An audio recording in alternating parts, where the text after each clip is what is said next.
السلام علیکم ورحمت الله وبرکاته و مغفرته. محترم پوښتنه کړې ده چې دلته یو نفر دی، هغه یوه سیدان نست. کوم خلک چې ځان سیدان وایي هغو ته ډېر بد نسبتونه کوي. دی وایي چې حجاج بن یوسف سیدانګر د مړه کله شهیدان یې کړل، دا اوس سیدان درواغ وایي، دا سیدان نه دي. محترمه دغه نفر ته ووایه ورته که غواړې چې یهودي مړ سي نو د دوی سره بغض کوه، ځکه جابر بن عبدالله الانصاري رضی الله عنه مبارک فرمایي وایي رسول الله صلی الله علیه وسلم یو وخت نصیحت کوه، بیا پر امت دا غږ وکړي ایها الناس، ای انسانانو، هر چا که د اهل بیتو سره بغض کوه په ورځ د قیامت بیا الله جل جلاله یهودي راپورته کړي. فقلت یا رسول الله، جابر رضی وایي ما ورته یا رسول الله و ان صام او صلى که څوم روژه نسي او لمونځ کوي. رسول الله صلی الله علیه وسلم راته وویل که څوم روژه نسي او لمونځ کوي. نو دغه نفر ته ووایه و که غواړې چې یهودي مړ سي، د یهودو په صف کې راپورته سي او دوزخ ته ولاړ سي، نو د دوی سره بغض کوه. او که غواړې چې د رسول الله صلی الله علیه وسلم په شفاعت باندې ښایسته سي او د حوض کوثر اوبه وڅښې، نو بیا د دوی سره محبت کوه. حدیث رقم 15009 صفحه 195 کتاب المناقب مجموع زواید جلد نمبر 9.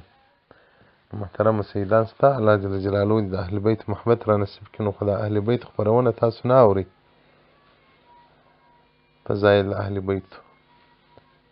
نو چې دا 4 کاله کېږي چې ستاسو په خدمت کې یم، دغه مې مطلب مقصد دی چې د اهل بیتو محبت، د نیکانو محبت، د ولیانو محبت، د پیرانو محبت، د انبیاو محبت، د الله محبت، دا دروغ ښیم او په دې مو ښایسته کړم. نو الله جل جلاله دې رحم وکړي. زموږ په جامعه کې اهل بیت څومره خوار دي، خو زموږ د رسول الله صلی الله علیه وسلم سره مینه نشته.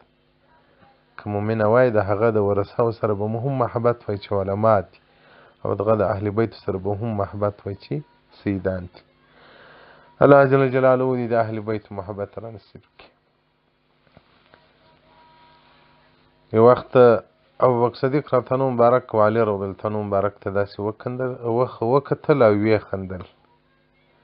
علي رضی الله مبارک ته لوندې وخندل.